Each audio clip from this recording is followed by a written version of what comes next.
What's up, my dudes? It's the Vigorous Q&A, the first one of 2026. Can we make 52 episodes this year? Let's see. Well, I will have a few holidays, obviously. I'm going to the Arnold Classic, so there will be no Vigorous Q&A. You'll have to Q&A me in real life. And then I'm also going to Koh Samui, but that's during the week. So I might just be able to do a Vigorous Q&A on January 17th and 24th. Fingers crossed. 24th might be a little bit difficult, but 17th for sure. I'm leaving on the 18th for approximately 5 to 6 days. All right, I hope you guys had an amazing New Year's evening. We didn't do anything, just stayed at home, guarding my cats from the fireworks and showing my daughter Jadzia the fireworks first time in her life. She's 6 months old, so she loved it. Right? She loved seeing the fireworks from our second floor living room area. The first floor is for the cats, obviously. And then we got the cats up a little bit, but most of them were hiding underneath the couch. That was our New Year's. Not as epic as it used to be, filled with the MDMA and LSD back in the day. But those days are behind me. I'm a fucking parent now. I'm supposed to be responsible, okay? So we had a quiet one. I went to bed about 2 o'clock. And then, then the week continued. Plus, I was fasting this week. Of course, I had to have to time the fasting during New Year's. I had a little bit of a refeed Wednesday evening, which was New Year's evening. So I did some blood work today, and let's see how bad or how good it is, so I can design my TRT or TRT Plus protocol for the next couple of months. Yes, at the Arnold Classic, I'll be on TRT. I'll be skinny Steve, but I'll still be vigorous. All right, let's go through some news. 2026, I'm starting to research again for deep dives. I'm not going to promise how many deep dives there will be per week, but I'm going back to work. So started on the SS31 deep dive, even though it's already been pulled from some of the gray area peptide websites. I do think it's a fantastic compound that does deserve its own deep dive besides MOTS-c, methylene blue, and all the other mitochondrial peptides and the compounds like SLUBP332. So we're working on SS31. That's next. And then I guess it's up to you guys. What do you guys want to see? I'm sure you guys want to see the Nandrolone deep dive. I'll think about it. So we're going back to work. My sabbatical has been long enough. And I'll try to pump out as many videos as I can, right? Given the time restrictions of being a father and a husband and a motorcycle enthusiast and a bodybuilder. All right, the GLP-1 receptor agonists like liraglutide, dulaglutide, semaglutide, tirzepatide, and erythritide, and even amylin receptor agonists, cagrilintide, are now gone for most gray area peptide websites located in the United States. That means that Modern Aminos had a sale right up until December 31st. Omega Aminos had a clearance sale up until December 31st. And other websites that just don't care because they're not located in the United States, like Anabolic Pharmacists, for example, they will still have your GLP-1s. So you'll have to go from domestic, if you live in the United States, domestic purchases or underground lab purchases, right? The proton meal and cryptocurrency purchases, just like you would do with steroids. So it's nothing new in that sense, right? It's not available through credit cards anymore, but now you have to go a little bit underground, do a little bit more digging, a little bit more emailing, and learn how to operate cryptocurrency so you can get your GLP-1 receptor agonists and not overeat. Or you go to Trump RX and get it there for a discount. It's up to you. I don't think my discount code works over at Trump RX. So the GLP-1 receptors agonists are gone, but not forgotten, right? The underground labs will, I'm sure, pick up the slack. And you, as a GLP-1 receptor agonist enthusiast, is going to have to do a little bit more due diligence on how to acquire them if you want to continue your research. There's an article that I linked 2 weeks ago, but it's important that you read it again. It's called, A Bill to Protect Patients from Unsafe Compounded Drugs. I talked about it. Chase Irons talked about it. Paul Burnett talked about it. It's linked down below in case you want to know why and what the future might hold. So GLP-1s, SS31, basically gone, because most of them, the GLP-1s, besides retatrutide, which is in the pipeline to be FDA approved, but SS31 is already FDA approved and soon to be introduced into medical settings. So any of these peptides that underwent clinical trials and is going to be used in medical settings for particular medical conditions, those are going to be removed. And then, things like Semaxilin, Dihexa, Nupept, all that stuff that you can, that's not prescribable yet. You could still get those from the compounding pharmacies or the gray area peptide websites. And otherwise, well, you're going to have to do your shopping online internationally.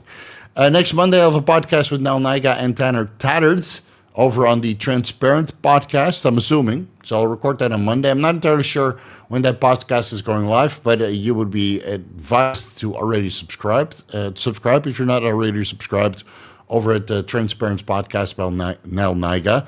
So you can get it as soon as it drops, right? And we'll do another Anabolic Roundtable, episode 18, this Wednesday or maybe the weekend after. Let's see. It depends on scheduling. We have an extra guest. And then we'll discuss off-season gains, how to maximize your off-season. Because, well, it's January, and it's not going to be summer for a while. So might as well embrace the fluff now that the GLP-1 receptor agonists are gone. And maximize your off-season with all the information that we're going to share. So that will be dropping soon. What else? That's pretty much it. That's pretty much it. Okay, let's get the disclaimer out of the way, and then we can start answering some questions. Where is it? There it is.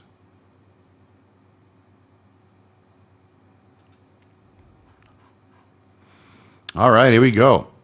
What to do after a full week rave to recover? Well, the antioxidants would be good, right? Injectable glutathione, maybe 600 milligrams per day, or at least 1,800 milligrams per week. But if you did a full week of raving, if you're not already on injectable glutathione, then now would be a good time to start, because raving and all the pharmaceuticals involved can lead to oxidative stress. And then I would stack that with 2,000 milligrams N-acetylcysteine for a little bit of glutathione production in the background. Feel free to combine that with glycine as well. That helps with more glutathione production. Glycine and N-acetylcysteine seems to produce more glutathione than NAC by itself. Vitamin E acts as an antioxidant. Vitamin C acts as an antioxidant. Taurine, good for the heart. Ubiquinol, good for the heart. Shilajit fulvic acid, good for the heart because it helps to absorb ubiquinol. And the raves are usually, paired with stimulants like amphetamines or MDMA or cocainum.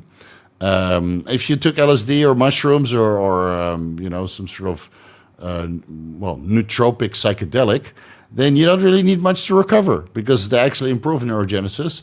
So those, you might want to close your week off, your rave week off with some psychedelics to help you with neurogenesis, and otherwise cerebral acid, 5 milliliters, 10 milliliters before bed for a couple days to kind of undo the brain damage.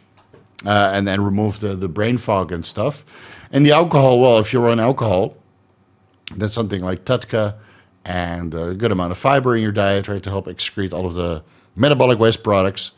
That would be a good idea. And calcium deglucarate. Yeah, it helps to, optimize the glucuronidation process. So all these toxins can be excreted from the body properly without being recycled. So I hope I give you some ideas. And you learn from the best, man. I used to party so hard. So hard.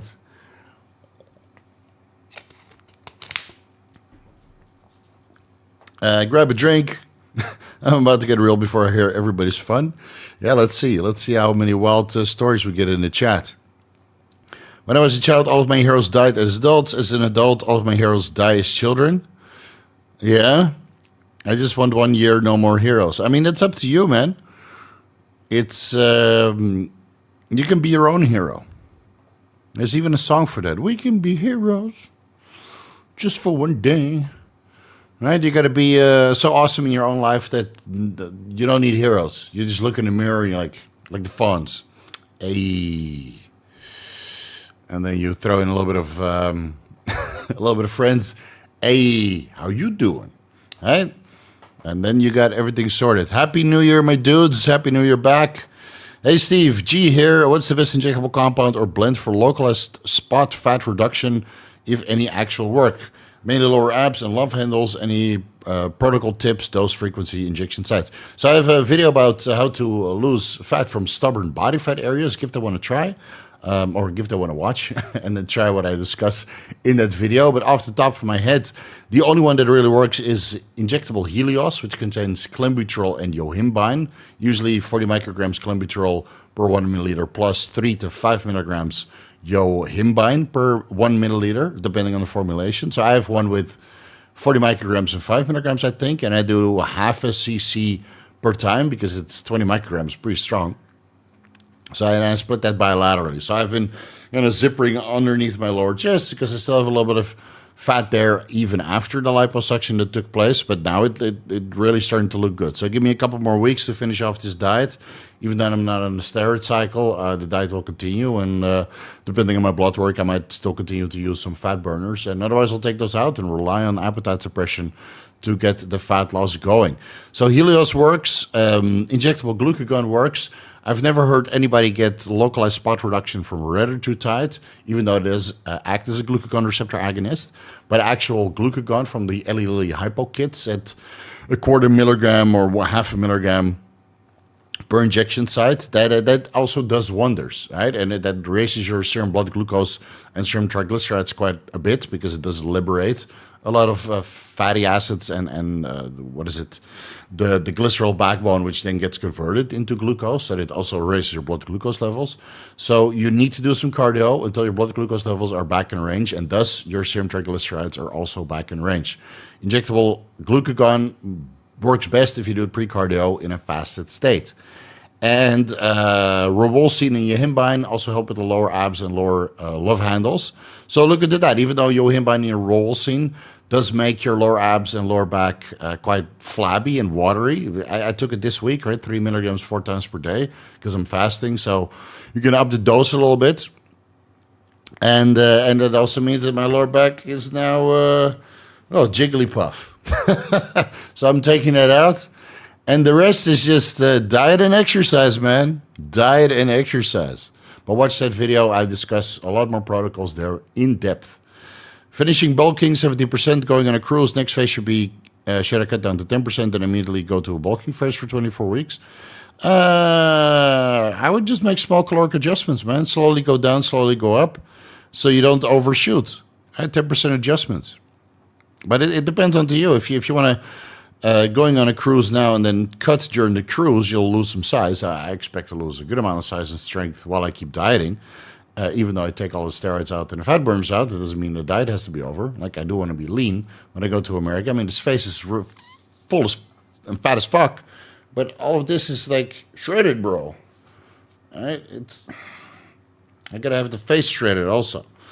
So I would just do it like this. Slowly come down, hold it there for a while, and then slowly go up. So you don't do crash diet and then, fuck it, I'm so hungry, and then 6,000 calories, and you get morbidly obese and snoring and, sweating profusely and swearing, walking upstairs. So nice and slow, man. 10% caloric adjustments. Wife wants to start using Anavar. I have 10 milligram pills. If we cut them in half, would 5 milligrams every other day be as safe and effective as 2.5 milligrams every day? I would prefer to have it more stable because of the half-life. And so if you have pills, then you should be able to cut them in 4 also, right? Use a razor blade, one of those, the ones that you screw into one of those old-school razors, or a very sharp knife. Cut them into 4s. And otherwise, you could dissolve a tablet in Everclear, right? So you have sterility, and then you just dose that. You put the tablet in a 3 ml syringe. Then you draw like 4 milliliters or 2 milliliters Everclear, and then depending on how much Everclear you draw, or bacteriostatic water for that matter, you let it dissolve overnight, and then you dose either 0.5 milliliters if you draw 2 ml, and if you drew 4 ml, you dose 1 milliliter to get 2.5 milligrams of Anavar. So that's another way to do it. Or you take 5 milligrams on workout days. It depends. 2.5 is a starter dose to assess tolerance. Most women end up at 5 milligrams or 10 milligrams if she's a beast. What's up, my dudes? Yo. Steve, how has life in Pattaya changed over the past 5 years? I've barely been there, man. But it's full with Indians now. And it's less reason to go. I'm not a fan. Russians are okay. Europeans are okay. British people, drunk. Australians, drunk. It's all fine. But the Indians, I have no interest in going there anymore. So, until the Indians get properly molested and abused and scammed and bullied out, and they're gone, then I wouldn't go to Pattaya. And if you go to Jomtien, Then it's a little bit south of Pattaya. There's still great gyms, still great places to eat. Too expensive for the Indians. They don't go there. They're only around Walking Street and some of the places that cater to Indians. I mean, it's third world country. They're dead broke. They don't have so much money to go to Di Castello di Bellagio, right?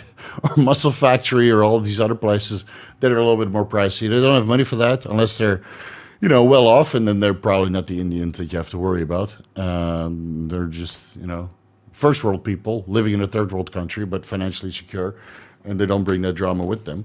But Pattaya has changed a lot, man. But there's also a lot of nice places. You just got to stay south of the bullshit. Like, let's say you come from the UK and you go to Pattaya, then nothing has changed besides the weather. Like, what the fuck is this? It's even worse than back home.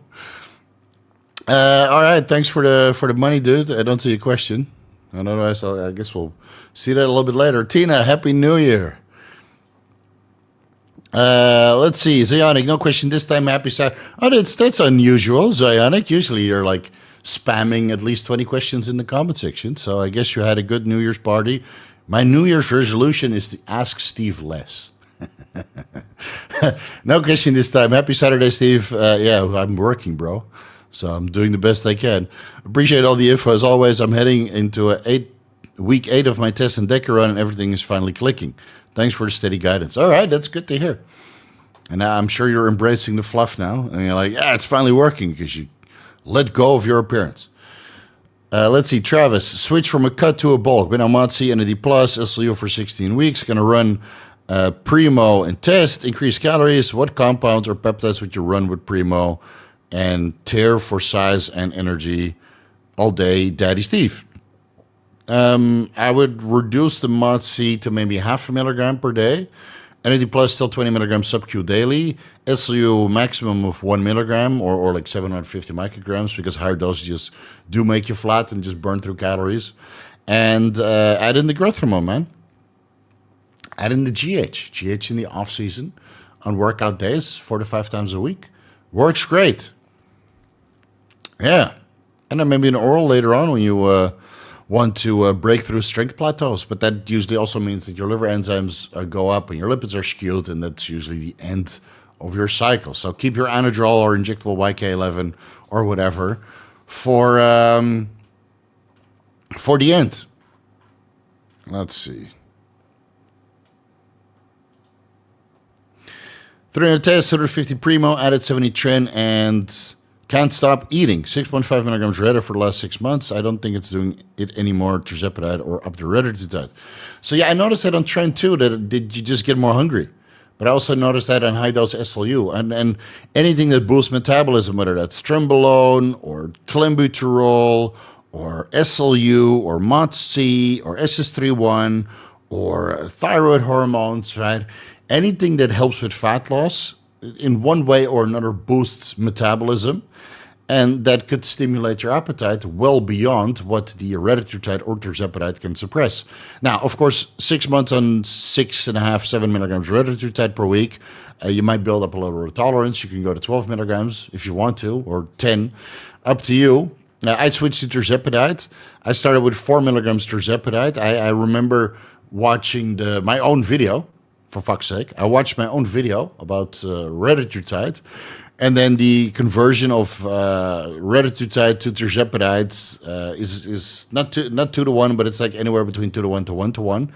And then I increased that a little bit more, so that was like from 3.2, from 7 milligrams Tirzepatide, no, 7 milligrams Retatrutide to about 3.5 milligrams, 3.2 milligrams Tirzepatide, based on the clinical evidence and the differences, right?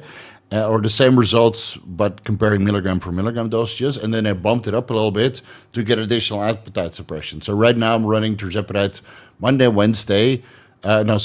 Monday, Tuesday, Thursday, Friday. And I'm getting better appetite suppression than on 7 milligrams Retatrutide. At one point or another, I'll probably get used to the Tirzepatide, 4 milligrams, and then I go to 5.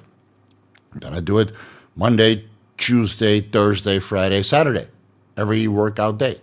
And then if I get used to that, I'll probably go to Tirzepatide 5-6 times a week, right? Or 6 to 7 times a week. So you could increase to 10 milligrams of retatrutide if you prefer to have the glucagon receptor agonism, right, and help with fat loss that way. But I feel that retatrutide at one point is just not enough appetite suppression, and then you need something more potent like tirzepatide.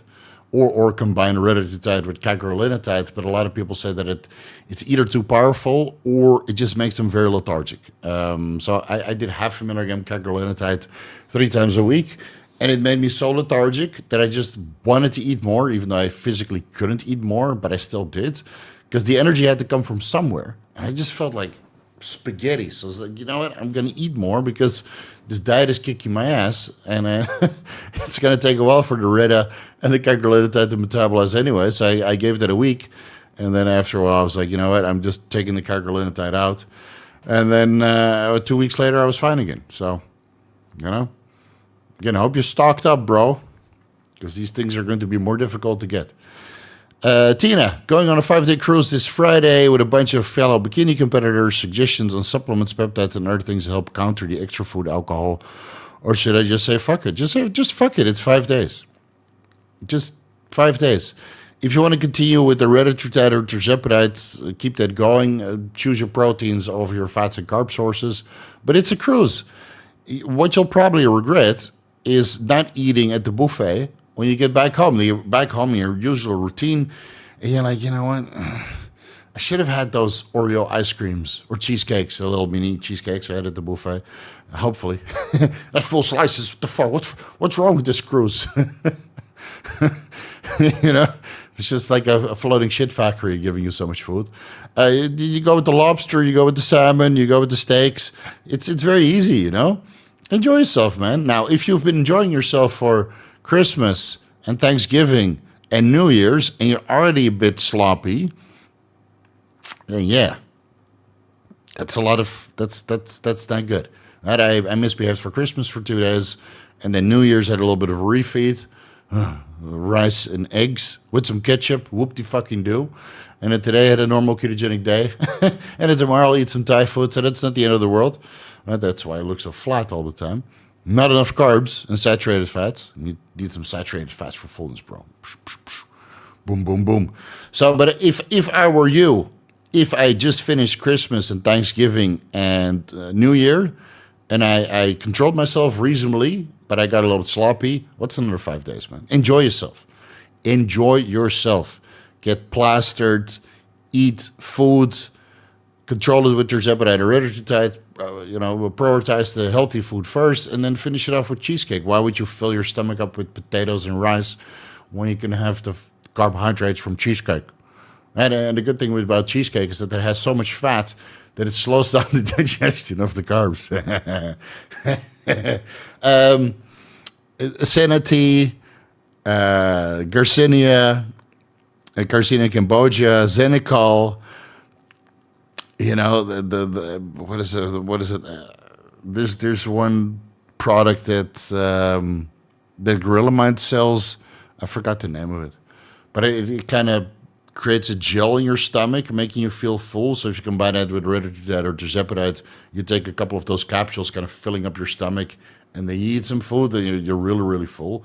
But it also sucks if you're on holiday, you feel super full, and then you're on the cruise on the deck, trying to get a tan on, and your stomach looks more pregnant than my wife was, but you're not pregnant. You're just pregnant with bloating and gas and weird kinds of substances to make you feel full. So, personally, I would bring the Senati, Garcinia cambogia, Xenical, Tirzepatide, and just eat according to my heart's desires, which is usually a lot. And then you just, fix it later on. Try adding in some cagrilinotide. Yeah, it's something to look into. But some people get an adverse reaction, and some people don't respond to it at all. Flying 14 hours, dropped GH a week ago. Any other recommendations to maximize my experience, time zone, energy, bloating? So usually when I travel, it's business. It helps. It's 3 times the price, but it's well worth it, man. You can lay down flat and roll around a little bit. And you get some good food, even though usually when I travel alone, like when I go to the Arnold Classic, I'll be fasting. If I travel with my wife, it's usually an event. So on the 18th and 23rd or 24th of January, we fly business class 1 whole hour to Koh Samui. I will not be fasting. It's only 1 hour. But for a 14-hour flight, I would drop all the things that potentially retain water. Don't eat anything in the flight, which sucks. But hey, we got Tirzepatide and liraglutide to blunt your appetite. Just drink water, so you don't hold any water while you're flying. You don't have to take a dump in the toilet or in the bathroom, right? Which are very, very small and used by, well, general population, which toilets in the bathroom or the toilets in the airplane are freaking nasty after like 1 hour. So I wouldn't want to use those sitting down. And then you just go to the bathroom to pee a couple times. And then when you arrive, you could take some sleeping aids, whether that's melatonin or Benadryl or fucking diazepam. That's up to you. I usually take a Benadryl. It knocks me right out. Benadryl and a glass of wine. No, no, Steve, no. Just, I have some Benadryl here that I bought in the US, and that seems to be the best sleep aid that makes me the least loopy the next day. So I take a Benadryl as soon as I get into the plane. Business class, lay down, and, economy, I'm like hunched over with my chin in my chest and then drooling down my, my cleavage into my belly button. It's a nasty sight, but at least I'm sleeping, so I don't have to observe myself. And then as soon as you arrive, you would take a modafinil or a strong coffee or dihexa or bromantane and get the day started. And then you can look into SR 9009, which helps with the regulation of circadian rhythm, right? You take that for 3 days, maybe 10 milligrams 3 times per day. Morning, afternoon, and late afternoon. So let's say, 7 o'clock and 11 o'clock and 4 o'clock, give or take, like 4 to 5 hours in between, 10 milligrams per serving. You do that for 3 days with a little bit of dihexa, bromantane, or Adderall, if you prefer. And then you're good to go, man. Good to go. Hoping the new year kicks off with zero height protocol questions, a good deep dives, and lots of gains. So the kids will always make new accounts and try to get their height protocol in, man. But deep dives, we're working on it. We are working on it. Hey, Steve, we got the Motivator today for modern aminos with NAD+, trimethylglycine, CDP-choline, NLT, L-arginine, adenosine triphosphate, adenosine monophosphate in 20 milliliter vials.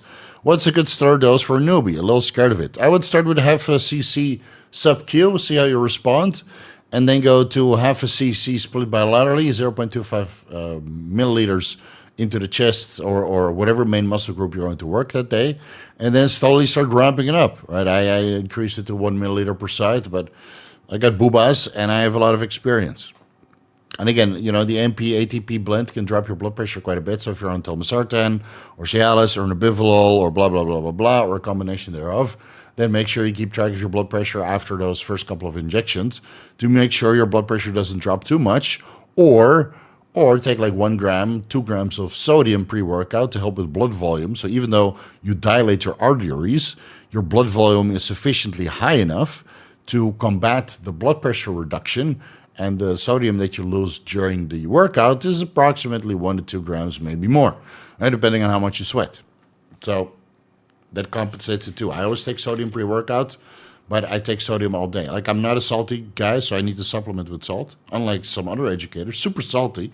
So they recommend low salt diets. It's a personality trait, not a dietary advice. Yeah, I take about 1 gram of sodium per meal, but I'm a sweaty bastard. 5 grams of sodium per day keeps me nice and full. Look at these cannons, bro. Oh. Fat-free. I wish my stomach was fat-free too. Erectile dysfunction and TRT, even with Cialis, but blocks look good on paper. Healthy lifestyle and 120 milligrams of testosterone Monday, Wednesday, Friday. So that's 40 milligrams 3 times a week. Labs, testosterone, let's say 1100. Free test 30. SHBG 5. That's pretty low. Estradiol sensitive 29. That's good. Prolactin 10. Good. Iron. This ferritin's, what? Iron 300, iron 61. I'm going to ignore the 300. It seems unreasonable. So maybe that's total iron binding capacity or something else. Iron 61, ferritin 98. Low fat diet. A wife that's not hot. Your labs look fine, man. Your SHBG is low though. Now, there's so much we can discuss, and I honestly don't want to spend 20 minutes on this because I've discussed it so many times. So what I'm going to do is recommend you to the how to improve your libido, or the first and last libido video that you'll ever watch. It's on my YouTube channel, and how to improve your SHBG. Those two will overlap, and I think the solution is there. So long story short, to improve your SHBG is either Novadex or another selective estrogen receptor modulator, or HCG. But HCG will also increase your testosterone and estradiol, so you might need additional aromatization management. Testosterone and ecdysterone will raise SHBG with a couple points, but not as much as HCG or selective estrogen receptor modulators. Thyroid hormones like T4 and T3, you can look into that. But again, it can also raise your heart rate and cause catabolism if you overdo it. So Superdrol is a great replacement for thyroid hormones, but it doesn't increase your SHBG. And removing the carbohydrates from your diets, because carbohydrates promote insulin release, and insulin reduces SHBG levels. So TRT is low, right? It's not, in my opinion, it's not the sole root cause of your low SHBG. It could be somewhere else. It could be that your thyroid panel is off. You're diabetic. You're not telling us about this. Right? You're supplementing with insulin. That's why your SHBG is high. Or you're eating a buttload of simple sugars. That could be the cause. And everything else is fine. So erectile dysfunction could be caused by many different things. Right? Poor blood flow. Maybe you need, the shockwave therapy to improve blood flow. Maybe you're stressed. Maybe cortisol levels are high. Maybe you're not eating enough fats. Maybe you're overtrained, overworked, overstressed, underslept.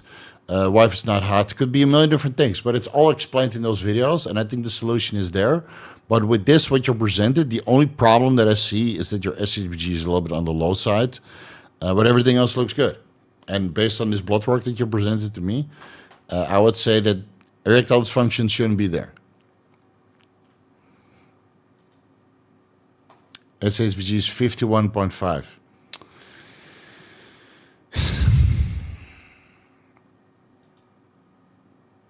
So I just spent 5 minutes answering your question and you made a typo. Well, you figure it out. You figure it out, bro. That's correctly. We're not going to do it again. Been having nocturnia since my last bodybuilding competition. May have some benign prostate hyperplasia, or you're just drinking a lot of water and you're lean and you don't have anywhere to hold it. Any natural alternatives to finasteride, and what's some safer compounds for the prostate? Why would you look into finasteride or safer compounds from the prostate when you have not diagnosed if you have BPH in the first place? So get diagnosed first, do an ultrasound, check your prostate-specific antigen, your free prostate-specific antigen too. While you're at it, get a finger in your butt to check how big and swollen your prostate is. But what I think is just you're lean and you're peeing a lot, and that's it. And that might, so I may have, no, get it diagnosed, and then you make the appropriate adjustments. But we're not shooting in the dark and just haphazardly going to take finasteride or other supplements when you don't even know what's going on, what the root cause is. I mean, irresponsible and stupid. Running 500 tests, 400 EQ for I use growth hormone 2 milligrams Reta per week, blood 1600. That's it? A total testosterone and a gram of steroids is 1,700 nanograms per deciliter. Estradiol less than 30, 16 weeks bulk, adding fatter 6 weeks. Dude, your total test should be over 3,500, 5,000, over that.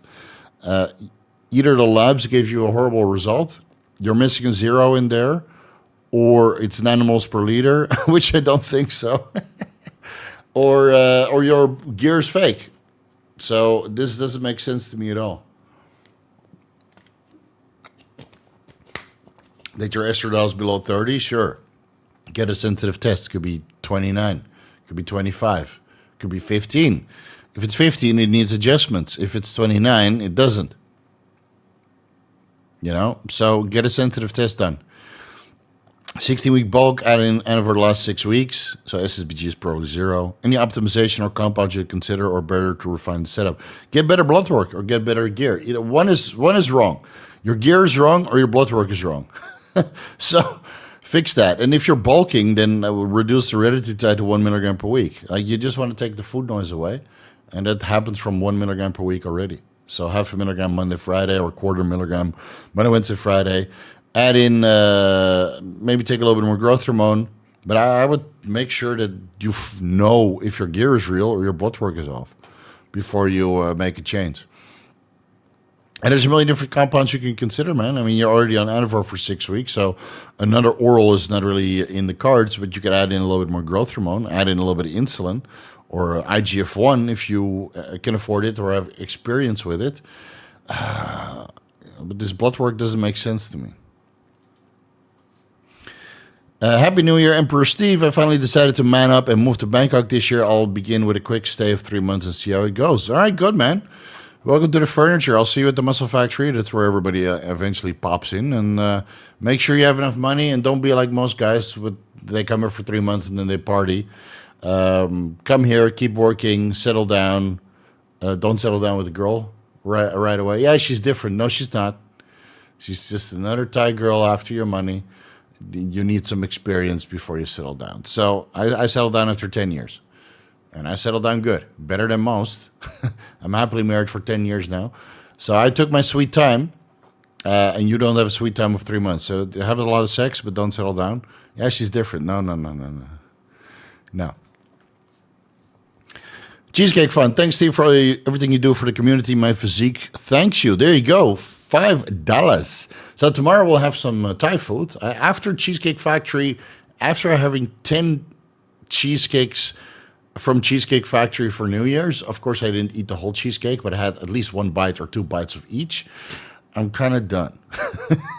I'm done for all, especially considering that every time I eat at Cheesecake Factory, oh man, it doesn't, whether it's the food or the cheesecake, it just doesn't digest well. It sits there for hours. Could be the Reta or Tirzepatide, right? I'm on fucking GLP-1 receptor agonist.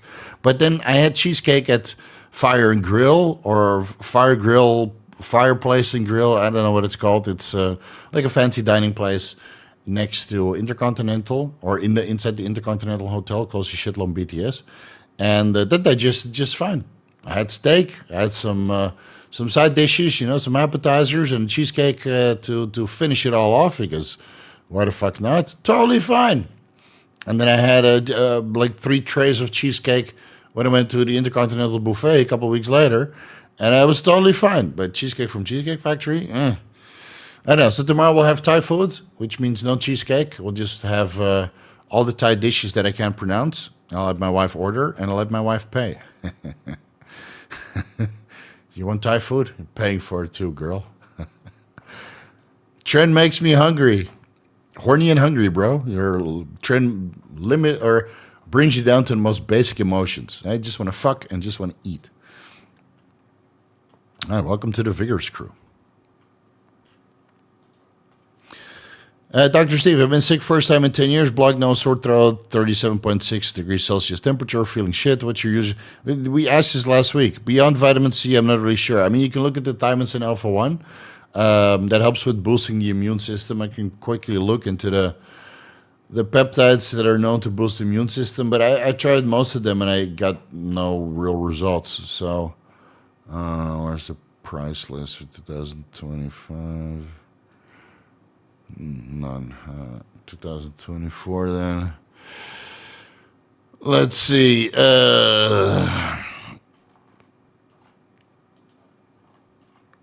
TA1, yeah, Thymosin alpha-1.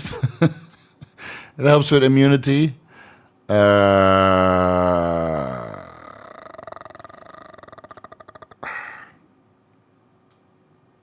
KPV, but it's mostly for gut health. Yeah, that's pretty much it, man. Vitamin C, KPV, and Thymosin alpha-1. and you could look maybe into some of the mitochondrial peptides, because when you get sick, your mitochondria are affected. So MOTS-c and SS31 could be beneficial. But dude, I've been running MOTS-c and SS31 for fucking months now, and I still get a sniffle. Blocked nose, sore throat, elevated body temperature. It lasts like 2 days, and then I go about my business. I take 5,000 milligrams vitamin C year round. I 5,000 milligrams vitamin C every single day. But yeah, sometimes you just get unlucky, man. It happens. Sometimes you just need to take a break. Maybe you're overtrained, your immune system is down, and you're not really sick because there's something going around, and everybody gets sick. It's just because you're immunosuppressed from training like a fucking madman. All right, so maybe that was your cue to kind of take a deload and take a step back and rest. Do you think semaglutide is better bang for your buck than Reta? From appetite suppression perspective, yes. Save the price and the milligram valve. Yeah, so milligram for milligram semaglutide, tirzepatide, liraglutide, dulaglutide even, they'll offer more appetite suppression milligram for milligram compared to retatrutide, but retatrutide is unmatched when it comes to fat loss because it got the GIP plus the glucagon receptor agonism, and that actually helps with fat mobilization, fat release, and thus fat loss from adipose tissue. So tirzepatide obviously has GIP, so you get a little bit of fat mobilization in and out of the fat cells, keep that in mind. So if you eat too much fat, fat goes into the fat cells, stores it easier. But if you reduce your calories and you take lipolytic agents like clenbuterol, growth hormone, ephedrine, yohimbine, ribosine, mirabigrone, etc., etc., etc., if you combine a lipolytic agent with either tirzepatide or retatrutide from the GIP, the the glucose-dependent insulin-tropic polypeptide receptor agonism, or the glucagon receptor agonism, or both in the case of retatrutide, you get fat release from adipose tissue, unlike with semaglutide, liraglutide, dulaglutide, or exenatide, which only activate the GLP-1, which just blunt appetite, allowing you to control your diet, and thus you get into a caloric deficit, allowing for fat loss. But actual fat mobilization and speeding up fat loss, that's only with tirzepatide and retatrutide. Milligram for milligram, though, you get better appetite suppression because it doesn't have, it goes to one receptor, not 3 receptors or 2 receptors.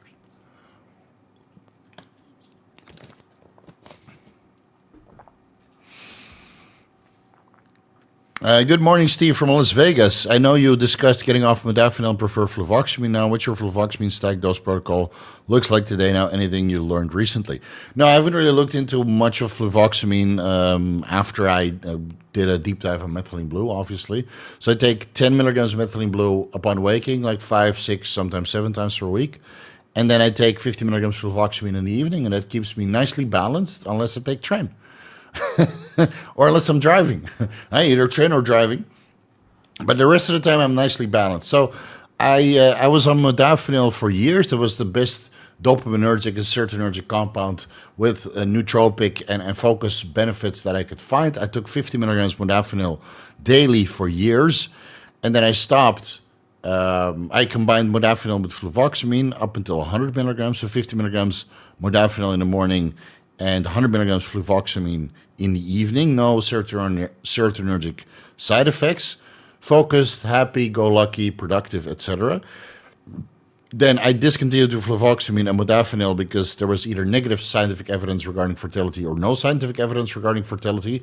And whether it's negative or no scientific evidence, then I'd rather not take it because I had a bigger goal to get my wife pregnant, which we were able to do after a year of coming off all this shit.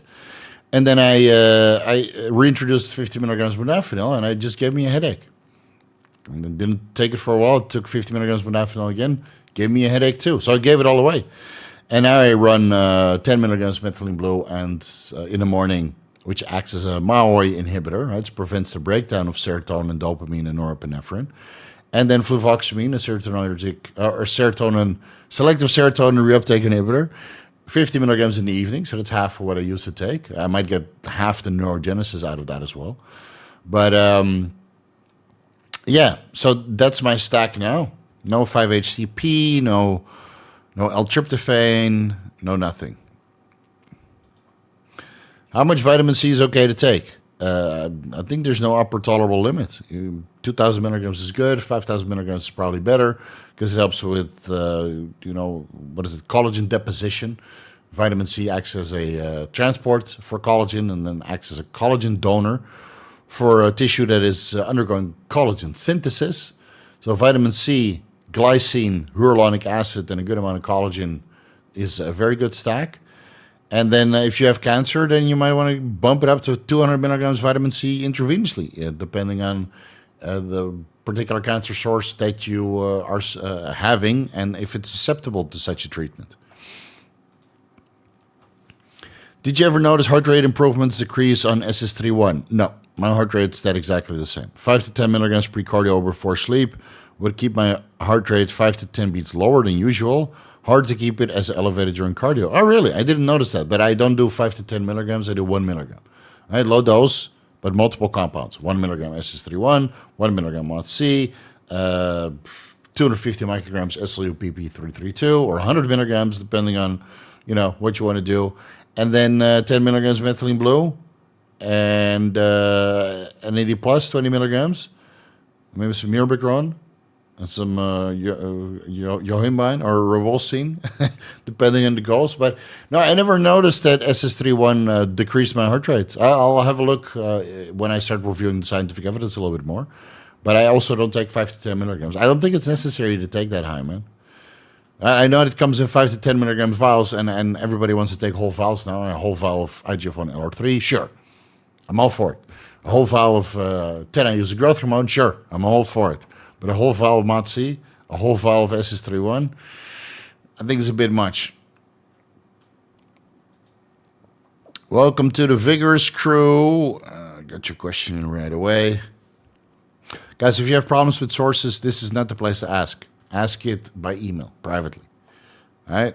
Ask it by email. Send me your information, your order details, and I'll get it sorted for you if there's a problem. But YouTube is not a source board.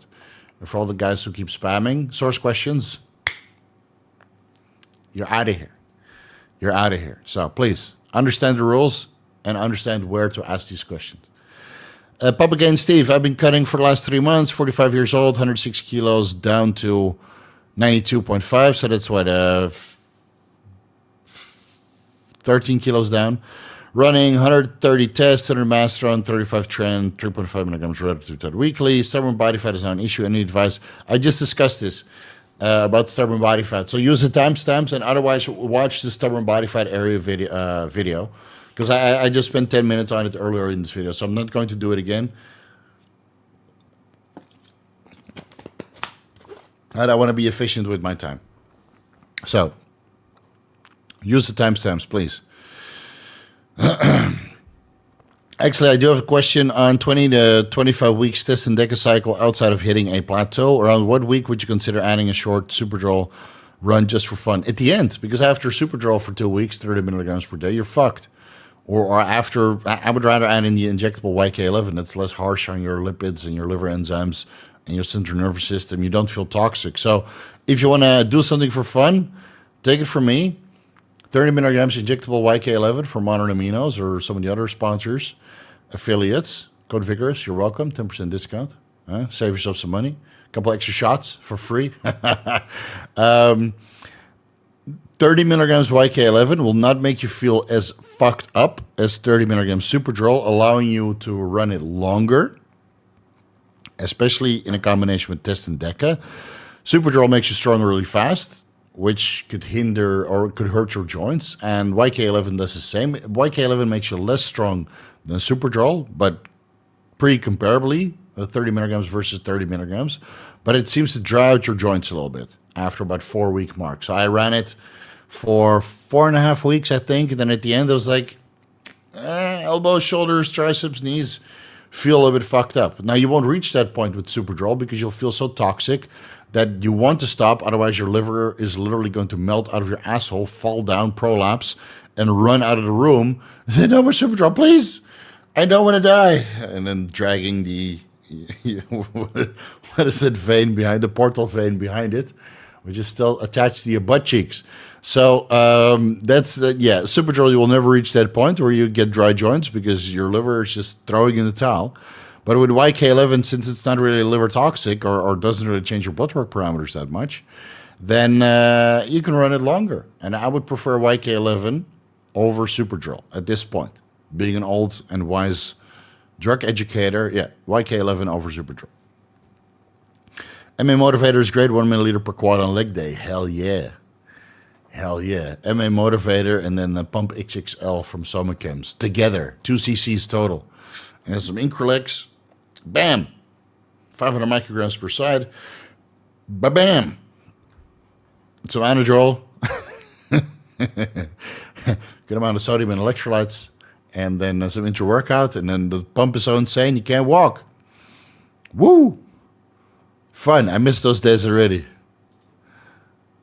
I know you recently ran damn near all of the 19 hours of your most recent cycle. No, I did all of them besides check drops. And it's only because I couldn't find it. Did you get a chance to use Mint Solo? No, I don't. I always have a testosterone base. I did Nandrolone Solo and I didn't like it. And I think I did a Primo and HCG cycle like years ago. But I'm not going to run Mint Solo. I know the scientific evidence is very compelling that you can run Mint Solo, but I like test. I like how I feel on test. I like high test. Test is cheap. I know it's predictable. I know how much anabolism to get from a certain amount of milligrams, and then the rest goes on top. Did you run any DHT or EQ or just AIs asking for a friend? No, I didn't run any AIs. I just did test, Nandrolone, Trenbolone, Mint, Tristelone, that is, and YK-11. YK-11 has some estradiol suppressing effects by inhibiting the aromatase enzyme. And my estradiol was pretty okay. Maybe 70, which is not that high. 40 with most blood work. With the YK-11, it was 40. So I seem to aromatize less. Then again, my body fat levels are low. I know I look a little bit watery in the face, but, you know, there's nothing here, man. There's nothing here. There's nothing there. I just look watery because I'm on a lot of GH. And on testosterone, nandrolone, and tristelone, you're just a little bit bloated at the end of the day. I mean, it's the end of the day for me. It's like 3 hours before bedtime. So every time I do this podcast, you're like, man, Steve, this looks like a watery mess. Well, it's the end of the day, bro. And I'm on all the watery compounds. But, I mean, you got separation in my triceps. You know? I mean, this looks a little bit watery. But this could be better. I'm not going to lie. This could be better. My abs, don't ask about it. My lower back, don't ask about it. But I'm reasonably lean. I'm below 10% body fat. Just watery. Where are we? But yeah, so for you, it would be different, right? Maybe you do test and DECA and then you need a 19 or DHT derivative or EQ to bring your estradiol levels down. So just because I can get away with it after the gyno surgery, it doesn't mean you can. Right? That's why we do blood work every single month to kind of keep track of everything and make the adjustments before the estradiol becomes problematic. So you could do high test, high EQ, and not have any estrogen problems, or high test and moderate nandrolone, or a 1-to-1 ratio. That's what I did. Or you do exactly what I did: 600 test, 600 DECA, 150 Ment, 150 Tren, and 210 milligrams YK-11. And then maybe your estradiol is 120 picograms per milliliter, and you still need an AI. So blood work will tell you. That's why we do blood work. I do it every single month. I did it this morning. Right, it's the first opportunity to do it. I didn't want to wait until tomorrow because tomorrow we're going to be out all day with my daughter, and so I just did it today after 5.5 days of fasting with a little bit of a refeed on Wednesday, which was rice and eggs. Oh, and ketchup. It's New Year, man. I gotta eat. It's my favorite meal of the day.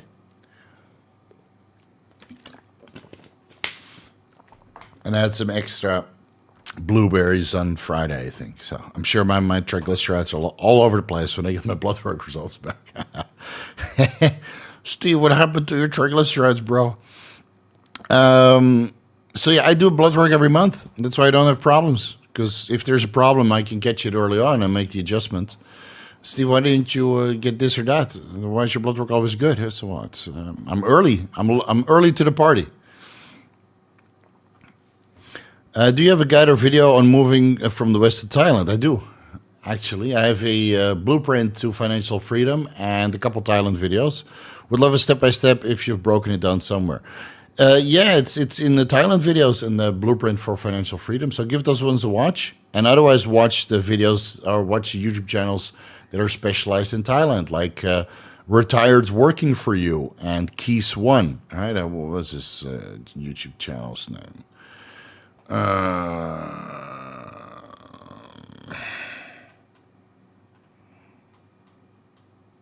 I need to clean up my subscriptions. Yeah, Keys One. Adam. He's got a pretty good YouTube channel. And otherwise type in how to move to YouTube or how to move to Thailand, man. It's all over the internet. Thailand is getting pretty full though, man. Make sure you adapt. There's too many losers here. Yeah, I've watched all of your Thailand starter videos. I will keep my head down, not a party animal. I will keep working and grinding in the gym. Okay, there you go.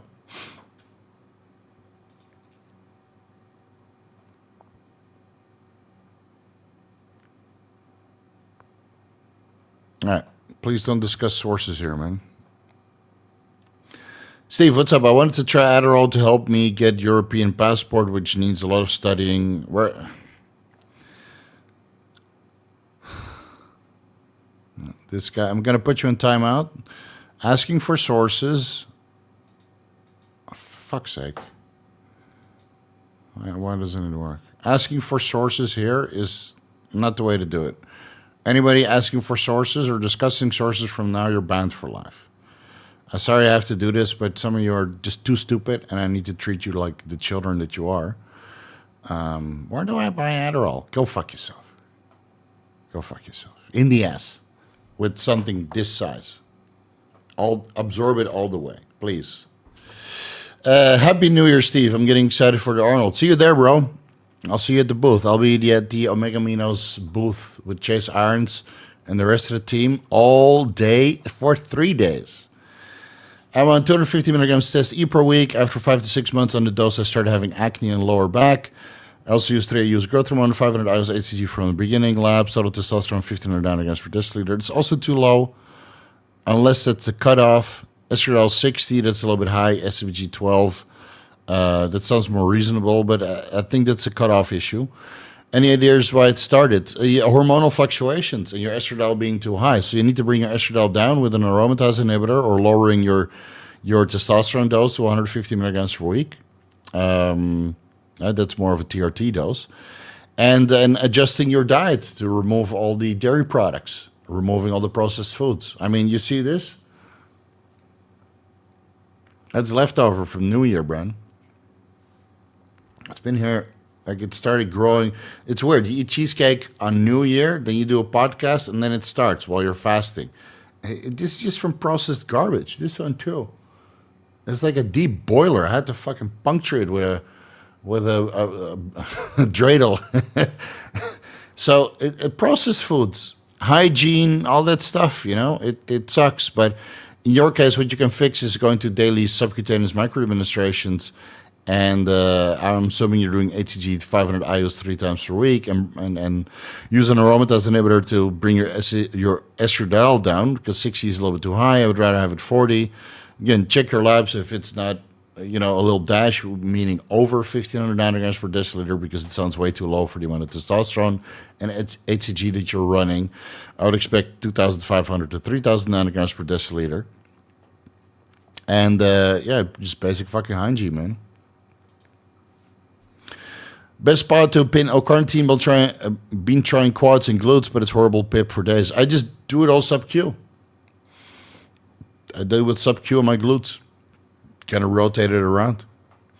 I don't do it intramuscularly. It's no need. Hey, bro, any alternatives to achieve that Primo Masterone look instead of using EQ DHB? Thanks. It get leaner. Or use injectable DHT. Right, it's out there also. Winstrol, Anavar will give you that look. But you just get leaner. Primo Masterone just make you look leaner than you really are. Same as Winstrol and Anavar. And EQ and DHB also make you look leaner than you really are because they all manipulate estradiol to a certain extent.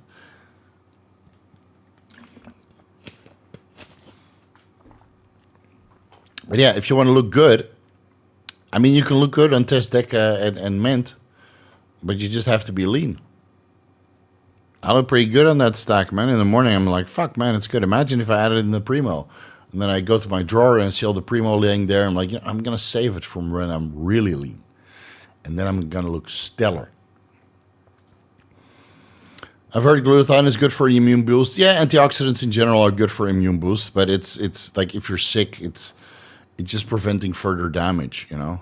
Same as vitamin C. It's just preventing further damage. It's not really boosting your immune system. That's what thymosin alpha-1 does. With blood work, should I before hopping on GLP-1s? So he wants to know which blood work he should check before GLP-1s. I would check your hemoglobin A1C, your lipids. So that's total cholesterol, triglycerides, HDL, LDL, lipoprotein A, apolipoprotein A and B, amylin, lipase, and those are the pancreatic enzymes.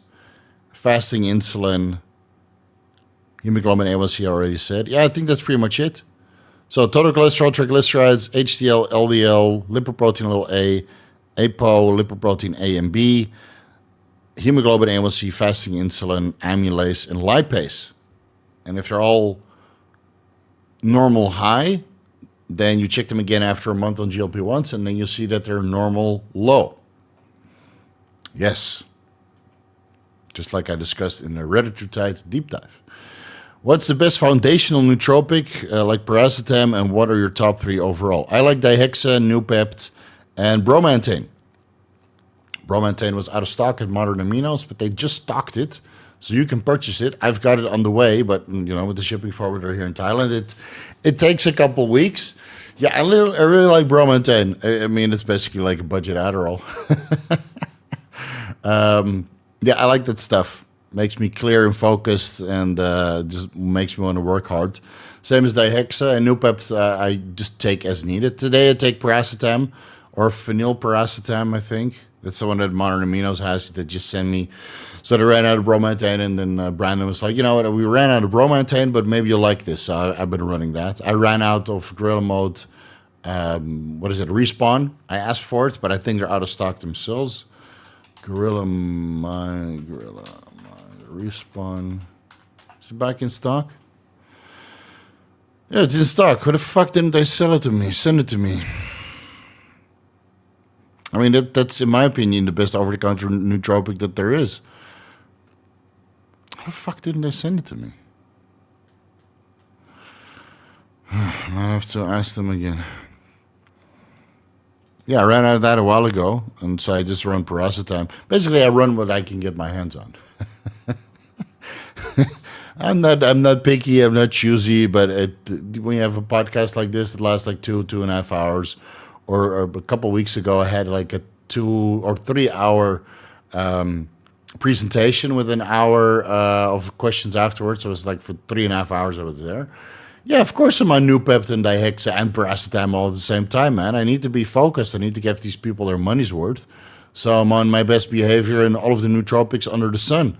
And I was so dialed in. Yeah, people couldn't keep up. They were writing down the notes as fast as possible, and I told them, so don't worry, the slides will be available. Don't ask me for the slides. Don't do it. That's available for the people that were there during the presentation. So yeah, DHEA, Bromantane, and Noopept. That's what I like now. Hey Steve, can we super chat for your body fat analysis with your eyeballs? DEXA say 8%. I'm not gonna do physique checks. I'm not gonna do that. Cheesecake question: supplements, budget choice between 10 milligrams MOTS-c per week, or 7 milligrams is enough. 1 milligram per day, or 500 milligrams NAD plus per week is also too much. 20 milligrams NAD plus per day is enough, so that's 140 milligrams per week. Daily injections, 55-year-old male. I don't know who's advising you, but the same person that's advising you is probably also the person that's selling you. So, 7 milligrams MOTS-c, 140 milligrams NAD plus per week, you're welcome. So you can run both. You can run both. Use my discount code over at Modern Aminos to sell MOTS-c and NAD plus injectable. Code Vigorous will get you 10% off. You don't need to choose. You can run both for the budget of either 10 milligrams MOTS-c or 500 milligrams NAD+. So, and 6% body fat, it's pretty low, man. You'll have no libido. You want to gain 10 kilos, you want to gain 12 kilos and lose 2.5% body fat at 55 years old? That's some high aspirations, man. You better get a coach. Those are some really high aspirations. It's almost a 10% body weight increase. Hire a coach, and that coach will tell you that this recommendation or these dosing protocols are way too high, and they will agree with what I recommended, or say that Steve's full of shit and you need steroids and growth hormone and insulin, which is the more likely route. Like MOTS-c and NAD+ is not going to put much muscle on you, man. It's going to make you feel good and energetic, but if you want to put on muscle, you're going to need to eat food and take some steroids and growth hormone. Hey, Steve, I also take vitamin C daily. Thinking about adding in GlyNAC or glutathione. Is there any additional benefit? I'm an ex-smoker. Well, glutathione makes your skin looks really, really nice. And then GlyNAC obviously helps with the antioxidant status. So just add it in and see what it does for your skin and your overall blood work parameters. Right? Your liver enzymes might come down a little bit, but that's about it. Overall, it's just feel-good stuff that you reduce the burden of oxidative stress, create less DNA damage or telomere shortening, and improve your complexion, which my complexion is good if I shave and I don't have pimples, but, you know, it happens. Yeah. One here, too, here. So yesterday I trimmed everything, and then one day the stubble is back, and then I look less fuckable. But I'll shave tomorrow when I go out to dinner with my wife, and then that is a face that everybody would want to sit on, dude. And I take my glutathione 600 milligrams 3 times per week. That's a very sittable face. You see this? If you know, you know. If you know, you know. That's how you keep your wife happy for 10 years. Hell yeah. Not again. Oh.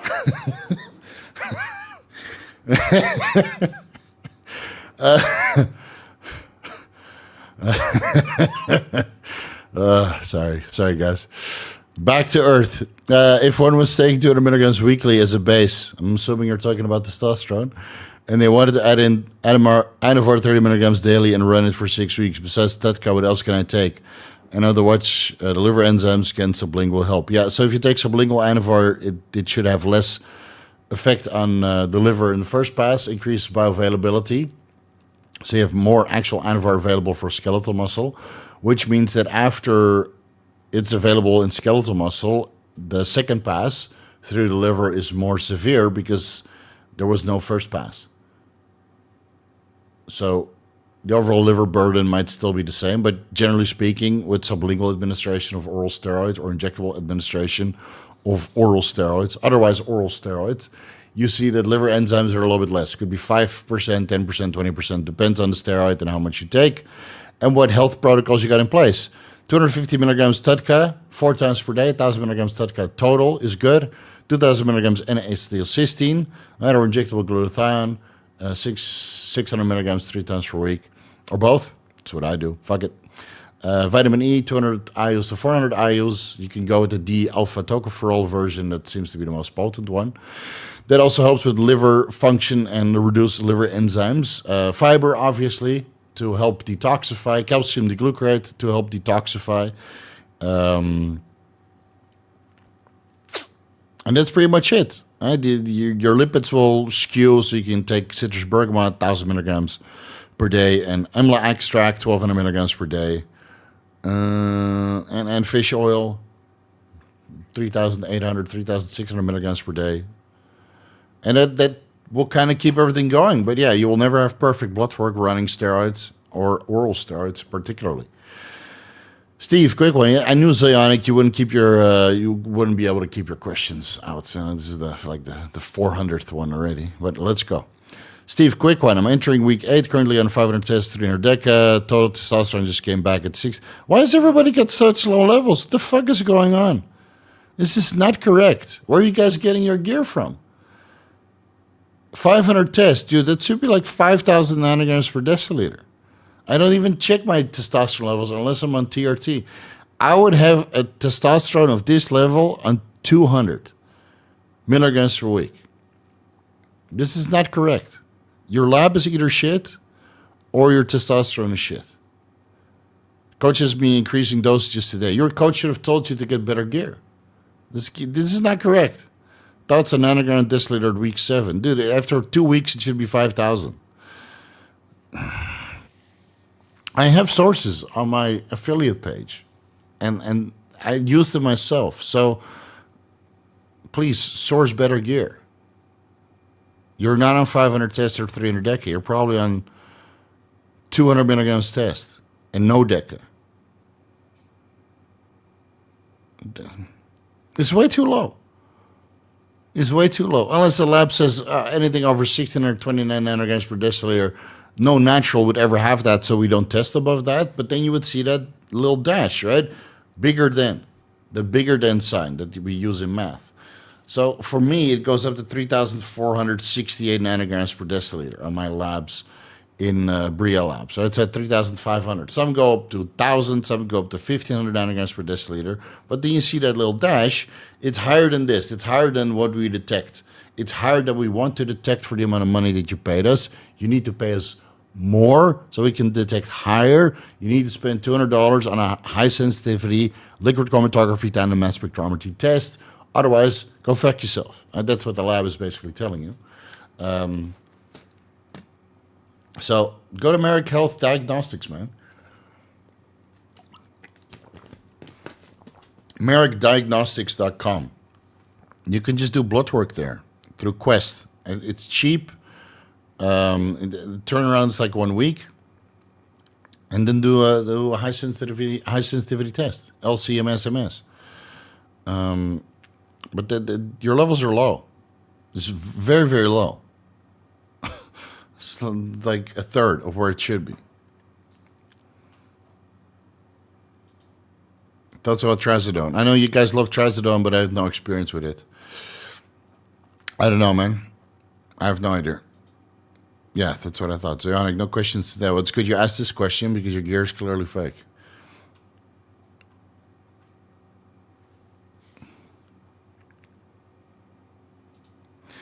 Been losing with Reta since July, 335 pounds down to 241. Nice, dude. That's like 90 pounds. Did an advance. Can't believe how fat you were before you took that picture for your profile. Must have looked like fucking... That's a 240-pound hottie. Did an advanced lipid blood test recently. LDL was a little high. Cholesterol or a little high at 111. Well, that's not the end of the world. It will come down.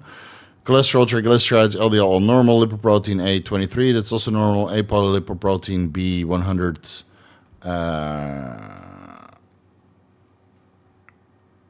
Yeah, what was the lipoprotein? Concerned about ADL particle number. Small.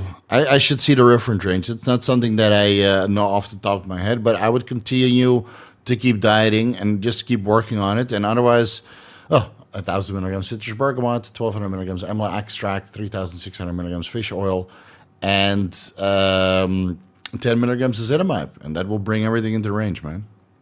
Combined with diet and exercise. Matt Dorsey, Happy New Year, Steve. Curious on if removing DHEA and pregnenolone makes sense if adding an HCG during my upcoming cruise or just 250 milligrams TRT for 8 weeks before starting the next cycle. Yeah, you can do that, but not everybody produces enough DHEA and pregnenolone on HCG. So that kind of depends on your age. So let's say you're 21 to 30. If you do 250 milligrams TRT and per week, which I think 150 milligrams TRT is more than enough if you add in the HCG, then you're already super physiological. So 50 milligrams TRT Monday, Wednesday, Friday, 500 IOs HCG Tuesday, Thursday, Saturday. That will bring you to 2,000 nanograms per deciliter for most people already, or 1,500 at least. And 8 weeks is pretty short, man. Unless your previous cycle was not that high. I would take like 3 to 4 months of cruising before you start your next cycle. Unless the next cycle is just 250 tests and HCG, then it's another increment of your cruise. But yeah, you can remove it and then see after 4 weeks how low your DHEA and pregnenolone dropped.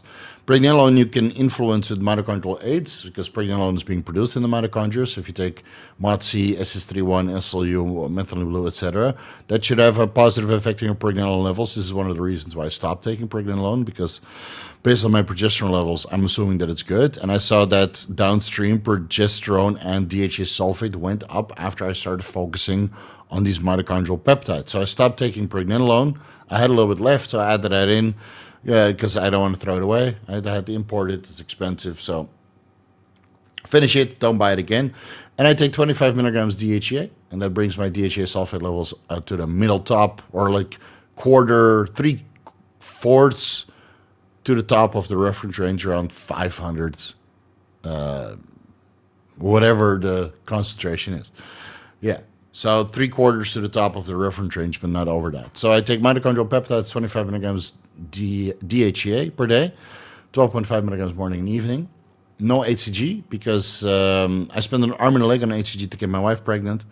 The wife is pregnant. Was pregnant. We have a baby, beautiful daughter, 6 months old, and a couple embryos stored through IVF. So I'm done with the HCG, man. My libido is fine. I'm horny as fuck because my wife is hot. Right? Sit on that fucking chin, bro. Look at this. You don't hypertrophy your chin for no reason like that. You should see my lower abs. So no HCG required. But yeah, go by your blood work and take it from there. How's the weather? It's cold. Yesterday and the day before, I took the BMW out for driving. And yesterday I took the BMW R1250 RT. That's good because it's got a windscreen and everything, so you don't really get bothered by the wind. But the day before I took the Honda DN01 that looks like a shark. It's basically like a luxury fast scooter, 680 cc's, fully automatic, but you can use the little buttons to switch gears. And that was pretty cold. Yeah, so I hit a cold patch when I reached maybe 50 kilometers outside of Bangkok, doing a little bit of a night scenic route through the roads that are empty, and I was a little bit cold. Yeah, I was a little bit cold. So, and during the day, it's comfortable. From middle of January, it's going to start getting hotter by the day, and then by March, it's like scorching hot. My SS31 vials are 50 milligrams, and SS31 recently got FDA approved for 40 milligrams, albeit I don't have Barth syndrome. Yeah, so just use 1 milligram. If you don't suffer from this medical condition, like Anadrol, right? It's approved up until 5 milligrams per kilogram of body weight. So if you're 100 kilos, that's 500 milligrams of Anadrol per day. Are you really want to do that? Halotestin is a fertility aid up to 30 milligrams per day for months on end. You don't suffer from these medical conditions. So stick with a dose that is effective. And if you feel that the potency is lost in the 50 milligrams vials after 14 days, you either dose more or you get 10 milligram vials. I got 10 milligram vials in the fridge. I take 1 milligram. That's all I need. If I go to 5 milligrams, I feel too stimulated. Why would I need to be more stimulated? I'm already stimulated enough.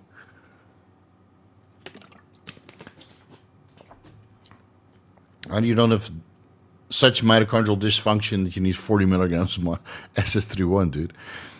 Hey, bro, Steve. Happy New Year. I'm 3 months post-surgery doing daily fasted cardio. How would you structure a diet if weight training isn't an option yet? I would do a ketogenic diet and just focus on protein and healthy fats and vegetables. Just enough calories to help you with the recovery of the surgery, and but not enough calories to make you fat if you're only doing cardio. And then the rest of the time, you're just focusing on rehab or getting your mobility back, and then slowly start working out weights again, doing a little bit of laterals, like with the pink 2.5 kilo dumbbells, or a pencil. You just hold something, you start doing laterals. That's you get your grip back. Ketogenic diet. You don't need the carbs if you're not working out. Carbs are for working out. And if you don't work out, you don't need carbs. It's that simple. So healthy protein, healthy fat, healthy vegetables. And then you can introduce the carbs again when you go to the gym. And then you keep increasing the carbohydrates based on your gym activity. And then you slowly start to restore your muscle tissue. Hey Steve, went from 340 pounds to 192 pounds since May of 2025. Abs are coming in, but still have an insane amount of chest fat. I heard estradiol plays a role in this. Any truth? Yes, so we don't know unless you do blood work. Yes, estradiol can contribute to chest fat. I had it for years.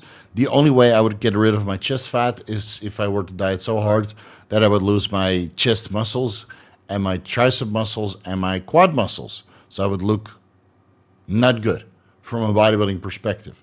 So I did lipo. After 15 or 20 diets, I did lipo.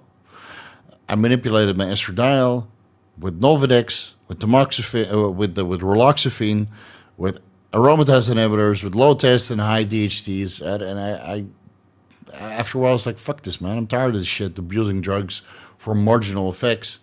So I did lipo. But for you, if you probably have some loose skin because you lost over close to 150 pounds. Maybe you need to diet longer. Maybe you need to fill in that skin with more muscle, right? So you, instead of having fat there, you now have muscle there. And yeah, estradiol plays a role, but I don't expect you to have high estradiol. Unless you do blood work and it shows that you have high estradiol, then you can bring your estradiol down with an aromatase inhibitor or getting your body fat levels down more or a little bit more intelligent cycle design and then see if that helps with the stubborn fat removal of your chest. Now, suspecting high estradiol and then throwing the raloxifene at it, that's what stupid people do. And it's not unheard of. Like, I think I have high estradiol, so I'm just going to take 120 milligrams raloxifene and see what happens. Well, blood clot might happen. Low IGF-1 might happen. All right, so blood work first, and then you make the adjustments based on the blood work results. What are the top non-stimulant fat loss compounds besides GLP-1, mirabegron, and mitochondrial stack? I have a video on this too. Best non-stimulatory fat burners. But it's pretty much this. GLP-1s, mirabegron, mitochondrial peptides like MOTS-c, SS31, SLU, and then soberterol. Yeah, it doesn't really stimulate you. It doesn't affect your heart rate, but it does boost metabolism through the thyroid receptor alpha 1. Yeah. Thyroid alpha 1 receptor. And that helps with fat loss as well. Yeah. And diet and exercise. Everybody wants to take something, but carnitine, also non-stimulatory. Do you have advice on injectable glutathione dosage per week for liver health when running orals? 1,800 milligrams, 600 milligrams intramuscularly 3 times per week. As ripped as you are, have you ever dealt with body dysmorphia? Yeah, I deal with body dysmorphia all the time. I'm not ripped though. I have lean arms and legs. That's about it. I'm the leanest I've ever been. Hit a new bench PR and still wish I was bigger. Yeah, it never goes away, man. It never goes away. So it keeps you motivated. It's that simple. I'm lean in my arms and parts of my upper body, but I still have some lower back fat, some glute fat, some hamstring fat, and I want to get rid of that as well. I've been very big in the past. I'm no longer have desire to be super big. Like 230 pounds is big enough for me.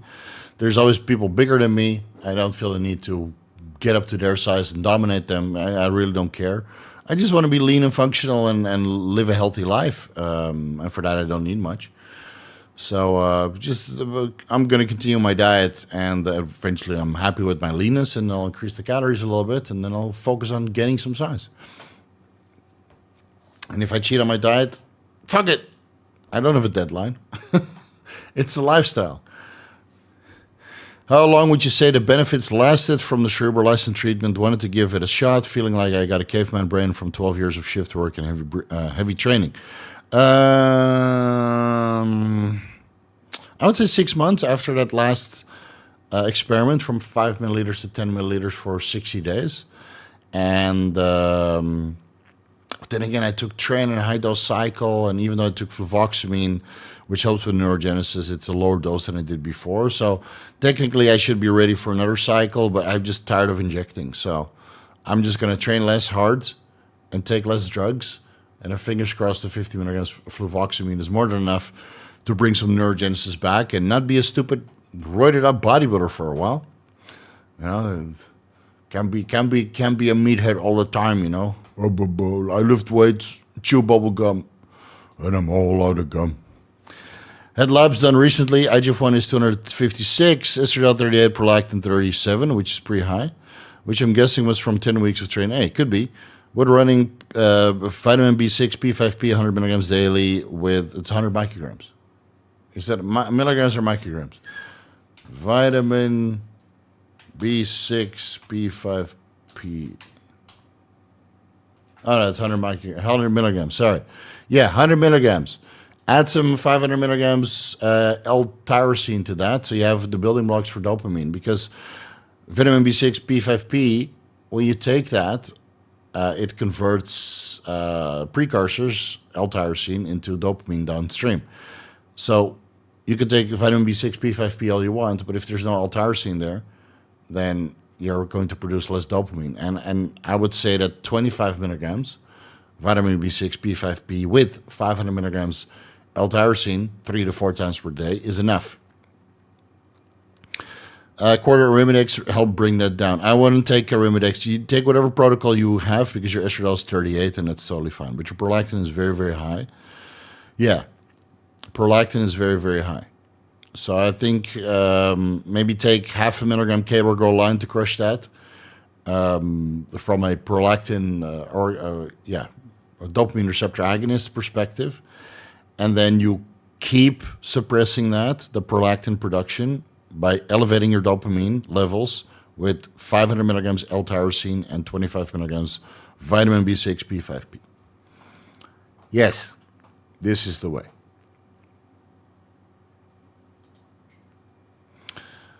My test was 1,100 on 250 milligrams per week. Doesn't sound right, man. Use your code with Merrick. Is that for blood work or did you get your test from Merrick? Because it doesn't sound right to me, man. 250 milligrams testosterone would bring your test up to 2,000 nanograms, maybe 2,500 at least. It doesn't sound right. I asked 2 questions today and both magically disappeared. Well, we have moderators here, so just try again. But if they keep disappearing, it could either be that those questions are deleted by the moderators or you're using words that are in the spam filter. So it happens. I'm personally going for the blood lord. Look at the Arnold. You had a valid excuse, man. You had shoulder surgery. So by all means, Anabol up. Yeah, we're 2 months out. Anabol the fuck up, starting tomorrow. Starting on Monday. Paul? Paul? Is that you? You're like, what's up, Steve? Shit, dude. I'll be a blood lord after the Arnold. Yeah, I'll fast on the way. I'll keep dieting. I'll fast on the way there. I'll look good for Chase's Irons' booth because he's paying my business ticket and all, and we have a good working relationship. So I want to put in the work. I want to give him his money's worth. But then after the Arnold, dude, we should all go to that steak restaurant in Columbus, Ohio again. Well, what was that? I can't remember what the name was. I like that place. My shit was so oily the next day. So greasy. Holy crap. It was a Brazilian steak restaurant. I can't remember. That was some branch, some chain. It was great, though. It was good. I think some people some people that were there the last time after Swiss Symposium will not get invited again. But such is life. Such is life. I'm using Quest for my labs and Doctor for my TRT, 200 milligrams, and affiliates for the rest, 400 milligrams. Pretty disappointed. Total testosterone 1600. Must be a low response. Why does everybody have so low test? What the fuck is going on? But again, testosterone intake is off the the lists of many of the raw providers. And I heard through the grapevine that some of them are starting to produce Masteron and Primo and testosterone intake again. But guys, you really need to check your sources, man, because this doesn't sound right. This doesn't sound right. It's very, very low. Or are all you guys doing like plasmapheresis and dialysis and stuff to clean your blood? I don't know. All right, guys, I'm going to go take a quick bathroom break, and then I'll be back for another 30 minutes or so.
And we're back.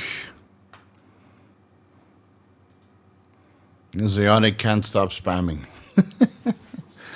So in 6 to 7 weeks, my test should have gone from 1100 to 3K. Dude, it should have gone up in 2 weeks. Cruising at 250 per week was 1100 nanograms per deciliter. Only increased it 7 weeks ago. Dude, it should be up in 2 weeks. In 2 weeks, it should be up already. 2 to 3 weeks maximum. And you guys need to work on your sources, man.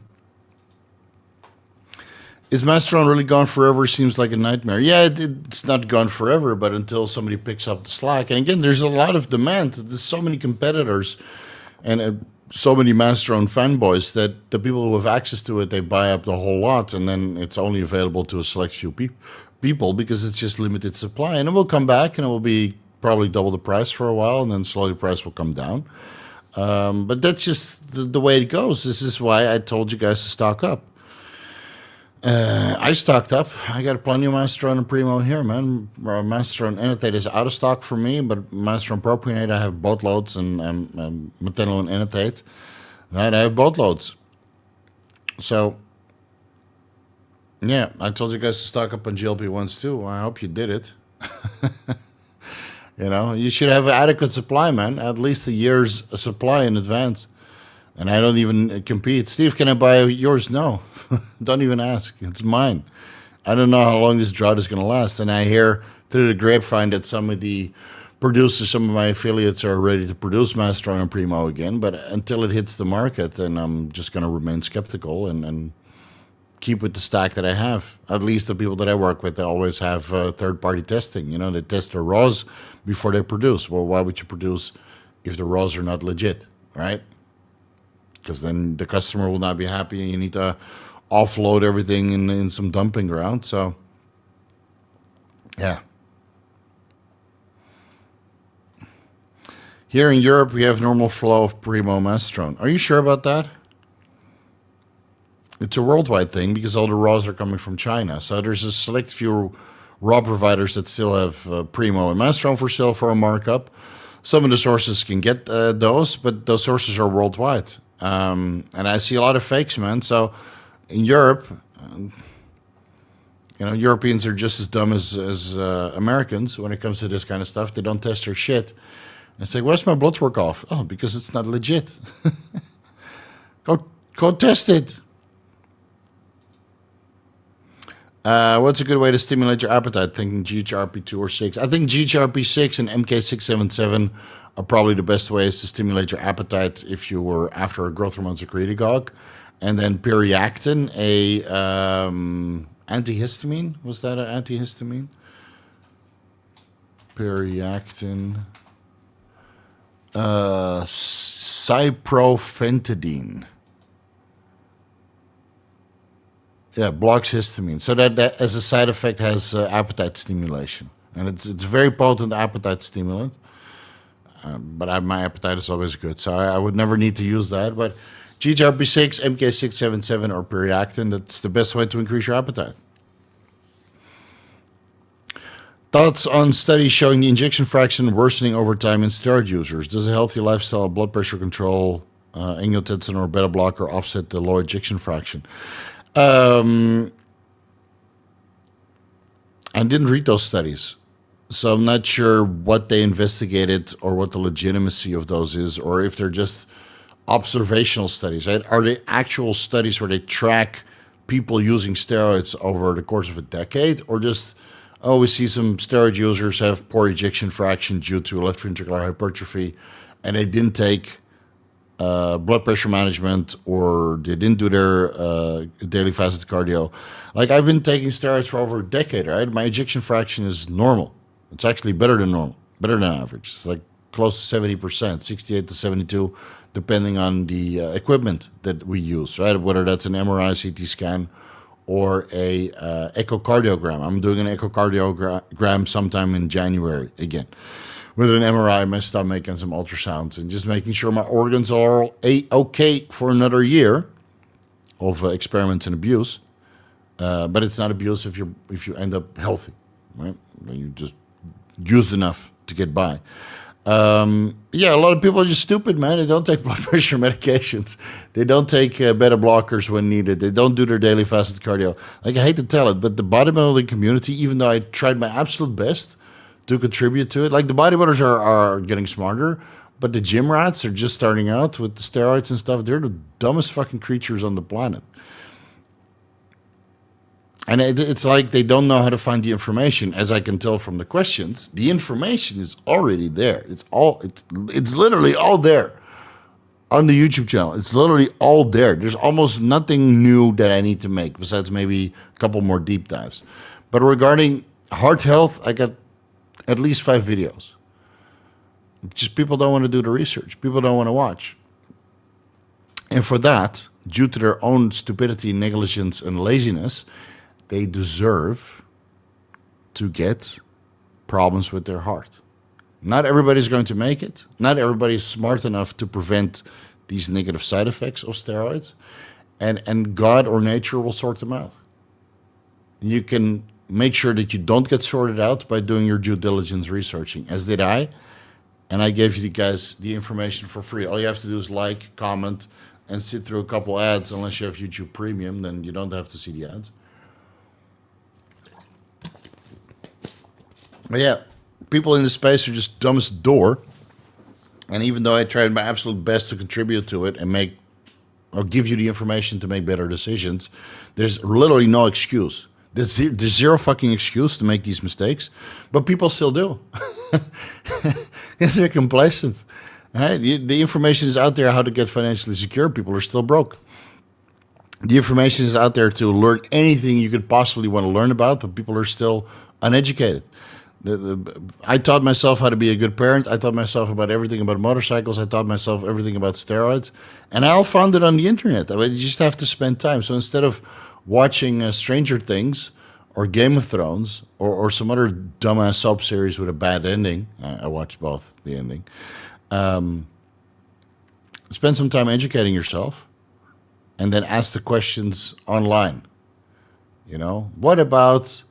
And instead of asking me, which don't get me wrong, I don't mind the super chats and the questions, but my answer is like 1 to 2 minutes, when in reality, what you need to do is find the answer for yourself over the course of an hour and then gain the knowledge instead of depending on me to figure it out for you. You know, I already figured it out. So, yeah, some people just deserve the side effects, and it's their own fault. It's their own fault.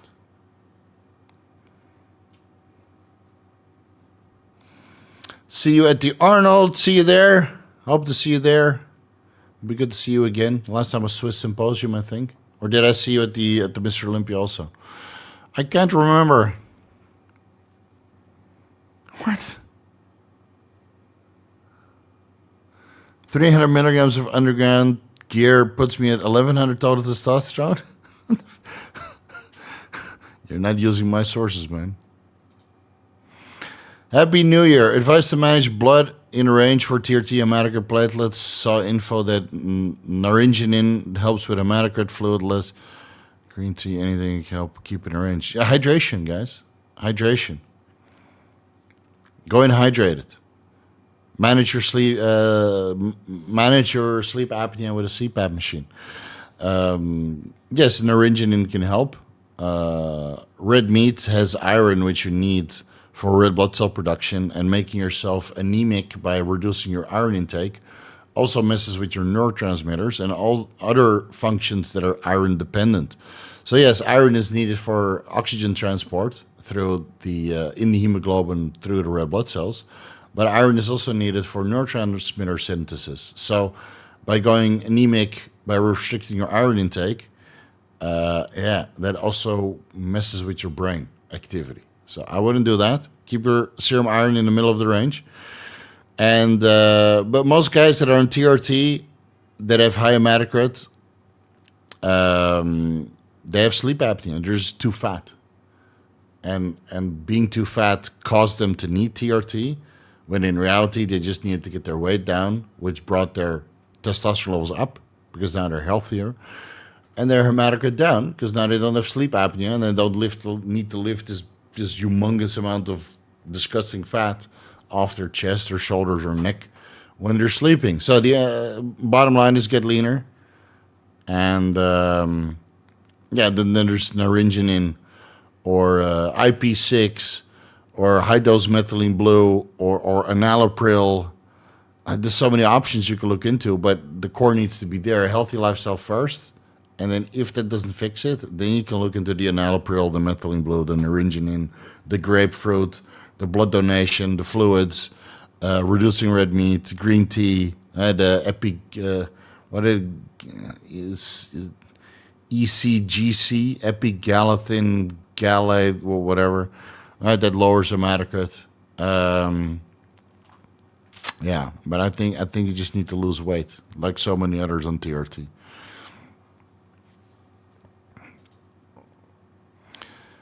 How is Yohimbine on erectile quality libido? Pros and cons. From my experience, it's never done anything for libido for anybody, even though there's some scientific evidence to show for it. So I have no idea. Bro. I don't think Yohimbine does anything for libido. Otherwise, I would have included it in my libido deep dive. Look into PT141. Look into Samac, Salank, DHEA, pregnenolone, hormonal balance, and hot girlfriend. A hot girlfriend or wife does the most for your libido. If you don't want to fuck your girlfriend, it's either because you lost respect, because she's stupid, or she's just not hot. So maybe you need some wife changing, not drug changing. Appreciate the added knowledge and the things you gave me to look into. Got the green light to increase dosages, so we'll see it. But no, you need to change your brands. It has nothing to do with the dosage. Your brand is underdosed, bro. It's severely underdosed. You don't need to increase dosages. You need to find a legit brand. So we'll see how it unfolds. Use the sources that either I or Chase Irons recommends. They're all legit. And like my sources, like Belligus, for example, half their inventory is out of stock. Why? Because every time they get their Primo or Masterone or testosterone and that in, they test it. And if it's not good, then it sells out and they have to wait for a new batch to get tested. And if that's not good, then they have to wait for a new batch to get tested. So right now, I would only trust the sources that half of their inventory is out of stock. And if they say they have testosterone anthate, okay, that's likely. If they said they sell Primo, it's very unlikely. If they say they sell Masterone, it's very unlikely. And if they sell that, I would still test it. But you don't need to increase dosages. You need to change brands because it's significantly underdosed.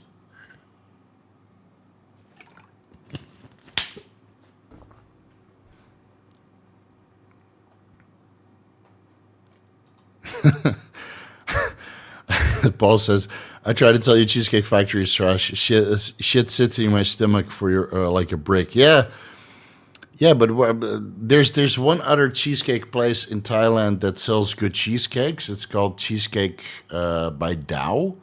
That's pretty good. I got a couple branches in Vietnam and Singapore as well. But the cheesecakes are like this small. And if I do cheat on my diet, I want it nasty.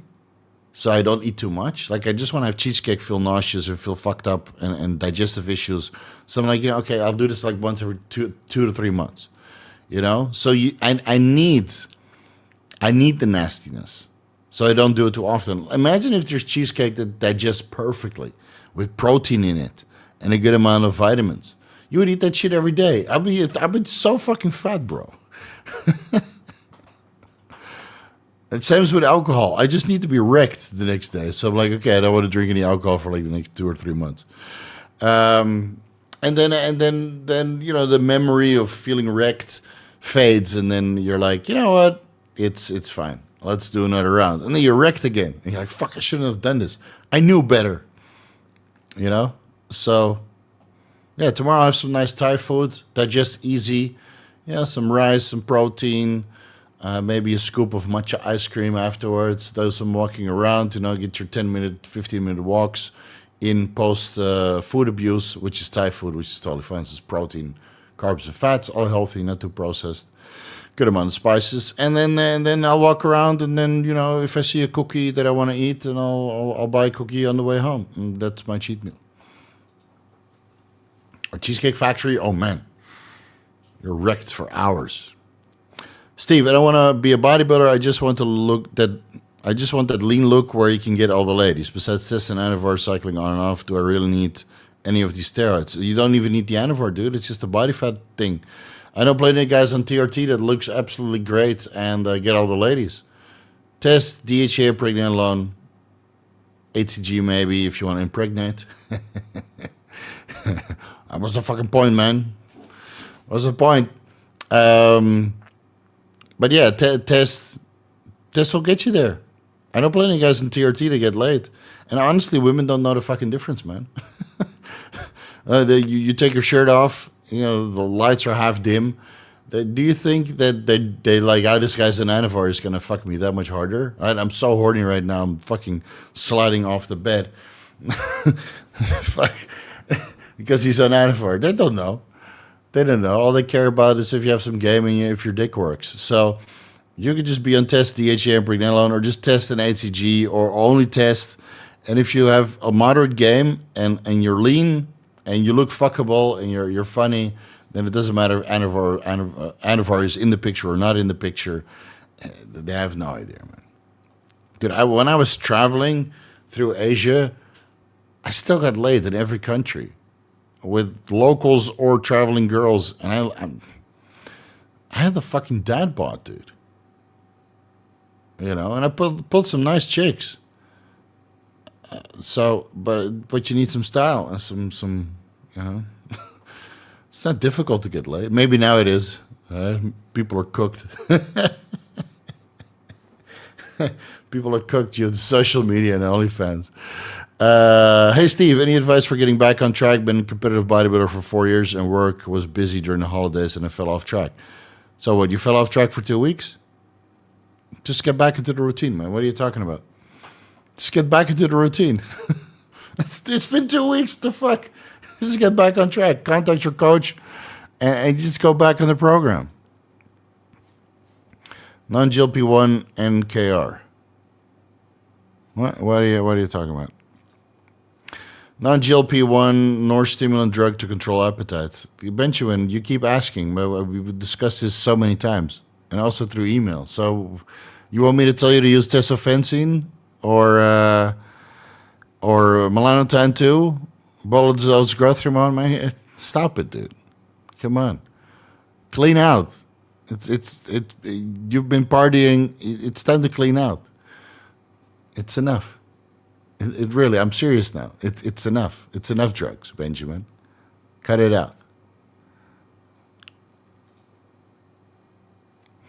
Just put faith back into us. 175 milligrams test, I was 1500 nanograms per deciliter. There you go. That sounds more reasonable. That sounds more reasonable. Texas to Brazil. Yeah, that's a good place. That's where I went with Paul. Were you there too? Are you under an alias there?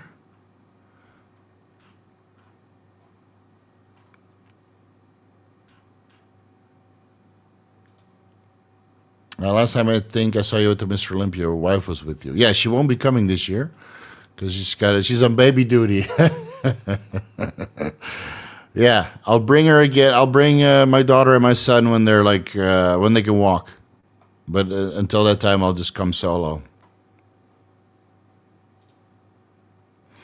Steve, will you ever make a deep dive on game? Game? Is that a drug? I don't know what you mean. I think 2 milligrams is the recommended started dose. Yeah, that's where most people start to notice good appetite suppression. You could start lower if you want. Right? Just because the scientific literature says that the starting dose is 2 milligrams doesn't mean that you don't get appetite suppression. Again, it's recommended for fat pieces of shit with zero appetite or with a boatload of appetite that need a bolus dose to control their appetite, and because they're so fat, you need to jab them once a week to bring the drug in because it needs to permeate through layers of blubber. But if you're 10% body fat, and you want to just remove the food noise, then a 1/4 milligram retatrutide or 0.5 milligram 3 times a week is already getting the job done. And that's lower than the recommended started dose. So start low, build your way up. You can always build your way up, but if you start too high and you get side effects, then you have an adverse reaction, and then it's the fault of the educator, when in reality it's your fault for not getting educated by yourself. It should wear off after a couple days. Yeah, but it has quite a long half-life, man. Oh, game, talking to girls. Make a deep dive on game. I don't know, when I had game, I mean, I've been with my wife for 13 years now, so I don't know if women would still respond to me and now I look like an old fart. When I was 25 to 30, before social media, I think the game has changed quite a bit. So I'm probably rusty, and it's not like I'm actively trying to flirt with women to keep my game up, just to pat myself on the back. Yeah, Stevie still got it, right? You get the phone number, and then you don't call her because you know if you get the phone number, you also got the panties. Basically, you also got into her panties. It's just a formality in the step in between having game and doing the deed. I have no interest in that. I'm happily married. My wife is fantastic. I don't want to jeopardize that. So my game is applicable 15 years ago before I settled down, and now I'm sure it's not. If women are still interested in me, it's due to financial security and because my wife vouched for me, not actually because of me. That's my wallet, and my wife vouched for it. This guy's vouched for. He's financially secure. He's got some money to take care of me. I'm gonna steal him away from his wife. Bitch, it's not gonna happen. Bitch, it's not gonna happen. My wife's shit is more worth than you are. So that's why we call in throwing a towel. And trust me, they try, man. Especially here in Thailand. Those bitches are lusty for a rich husband, but a rich husband is already taken. Happy New Year. Second cycle currently on 300 tests, 150 EQ a week, 3 IUs of growth hormone before bed. Thoughts on what to increase and what to add when growth stalls. Watch the video on step-by-step cycle design. Increase the food first. 10% caloric increases. You can do that 3, 4, 5 times maybe. When you get fat, when you get fluffy, you increase the drugs with an increment. It could be 400 tests or 450 tests and 225 EQ, 50% increase. All right? Keep checking your estradiol to see if that ratio still works for you regarding favorable estradiol levels. And then you increase the food again. 10% caloric increases. And you keep doing that, keep doing that, keep doing that. We increase the drugs last. We increase the food first. Again, it's all discussed in the step-by-step cycle design. I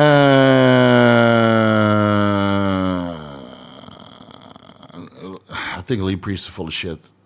And if he's not lying, then it's completely irrelevant and useless information for everybody else. Maybe such an amazing responder to these drugs. Like I know people from Australia that were around when he was around, and I've heard some stories. And most of these pros are full of shit, man. Yeah, I never used it. Why would I lie? Blah blah blah blah blah. Why do you look like trashed and old and unhealthy right now? You know? Why? It's because you were so easy on the drugs? Really? Really? You're in dialysis because you only took 1,000 milligrams of testosterone? Really? Really? You can't walk because you went easy on the drugs? Really? I don't.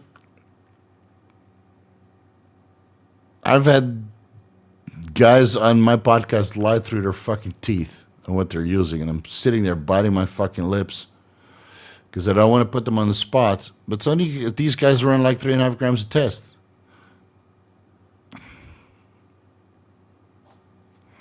So it's one of the reasons why I don't want these pros on anymore, because they either lie or it's completely irrelevant. I only use 2 grams of gear. Well, it doesn't benefit anybody else because they have amazing genetic response. And it's good for them. It worked for them. I never use growth hormone. Okay, good for you, man. Good for you.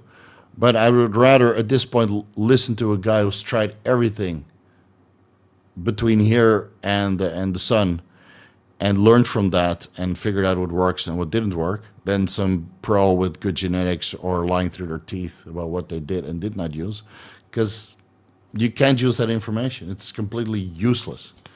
So the IFB pros, besides maybe John Jewett, who's got a coaching platform and coaches himself, besides him and Paul Barnett, obviously is also an IFB pro. I wouldn't listen to pros regarding drugs.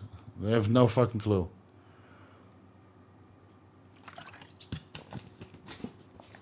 They can't remember what they took. If they talk about it, they lie. And if they're not lying, then they have such amazing response that they could do a DECA-only cycle and win the Olympia because they just respond better than everybody else. So that's 0.5% of the population of the bodybuilding community that you can't transfer to anybody else. So wasted time.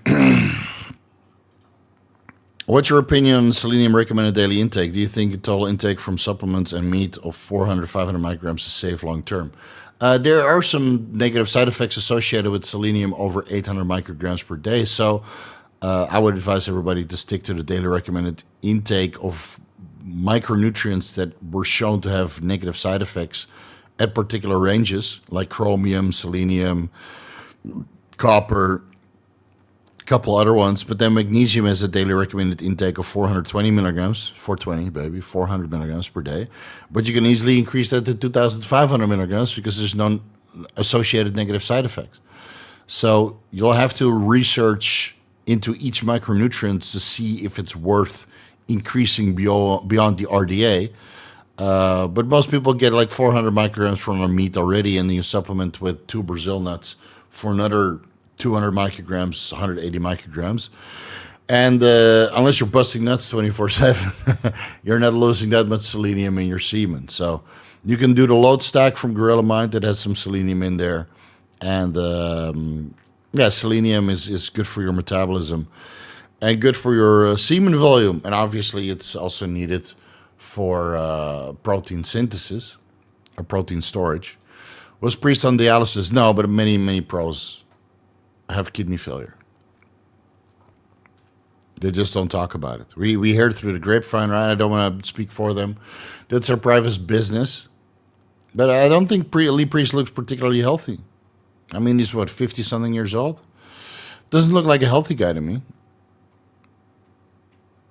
I don't know what else he's doing. He sounds like a teenager stuck in an adult male's body with the jokes that he makes. It's, All right, guys, let's throw in the towel. I'm getting sleepy now. So I'll see you guys next weekend. This was the first of many of this year. I'm really back into my groove now, ready to get back to work. So expect some deep dives in the near future. Could be next week, could be the week after, but we're working on it. And then let's make this 2026 a nice one, filled with knowledge and the good stuff, so you guys can make better decisions. And please, guys, please, do yourself a favor. If you have a question, the best place to type is in the search bar on my YouTube channel, not on Instagram. I don't read Instagram messages. I get 500 per day. It's too much.